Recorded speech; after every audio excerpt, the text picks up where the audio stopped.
Thomas Tull, welcome to Stanford University and Systems Leadership. It's nice to have you back. Thanks, Rob. Great to be here. So tell us a little bit about Tulco. You've started this new company. What are you up to? Well, one of the things that struck me at Legendary at my last company was using technology, in that case data analytics and data mining, to have a pretty profound impact on our business. Principally what we started with was advertising in a different way, deploying our capital in a different way, and using data and analytics to insert ourselves into this decision-making process. So one of the things that occurred to me is if you could use technology, whether it's data, machine learning, artificial intelligence, to go into businesses that are not normally known for innovation, you could have a pretty material impact. So that's really the thesis of Tulco, is looking for companies in traditionally large but sleepy spaces, being able to use innovation and technology to change the way they do businesses and hopefully get a material impact. So how do you find these companies, and how do you know that they're ripe for digital transformation?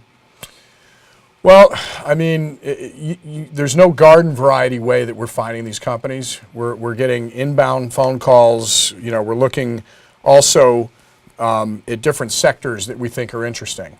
Mm-hmm. But as important as anything is finding managers, finding management teams with very deep domain expertise within these industries that then you can back with capital, wherewithal, and technology.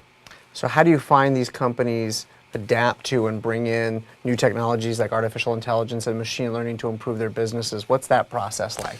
Well, as part of that checklist, you have to make sure that the management team embraces using technology. And in cases where we feel really good about the match, it's somebody that says, look, we're really good at our business. We know our market inside and out. But if we just had not only the right capital, but we know there's probably a smarter way to do things, but we just don't have that expertise. So when you can then empower those management teams and work with them, because we don't run the companies, they do, that's where we're seeing pretty great results. Well, you have a team behind you that's got a strong technical background and technical expertise. How do you get comfortable knowing about the company, whether it's a good acquisition target, when you're not from that sector? Well, I think it's a number of things. We've developed sort of a checklist to at least be a little bit of a candle in the wilderness for us. Now, none of these things are ever going to be perfect, right? But for us, there's a number of different attributes that make sense. And as you can imagine, in most cases, we're not moving ahead, right? It's not a venture fund where we're just laying bets down. We typically buy entire companies or big stakes in companies. So we don't want to do so many that we can't be effective. But it's hard to come up with sort of a one-size-fits-all. You sort of know when you see it. You want to make sure that it's checking all the boxes that are important, that you love the management team, you have a shared philosophy on how you're going to go forward. And then at the end of the day, our big thing is, can we cause outcome, right? Not be good pickers, but cause outcome.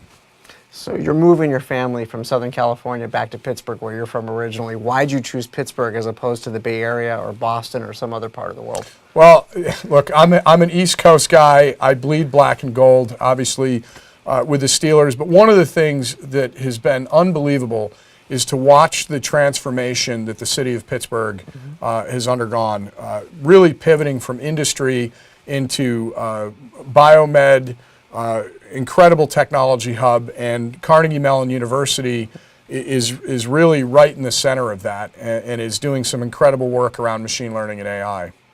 So you went from laundromats to the movie industry and now to factories and automation and industries, and some of them are, as you said, non-sexy. How did you come up with this idea to go from what you were doing before with Legendary to this particular opportunity? Well, I think in my mind, almost every sector of our economy is going to be touched in some way by AI, robotics, technical innovation. And and watching it both in terms of what we did at Legendary and then in some of the personal investments I had made, if you can really force multiply, you know, it got me really excited about it. It's challenging, different problems every day. I get bored easily. So, you know, being able to have different problem sets to try to tackle all the time was exciting to me as well. So Thomas Tull, you're on the tip of the arrow looking from the financial and investment side of the digital industrial and transformation. We really appreciate your coming to Stanford and telling us a little bit about what you're up to. Thanks, Rob. Thanks so much.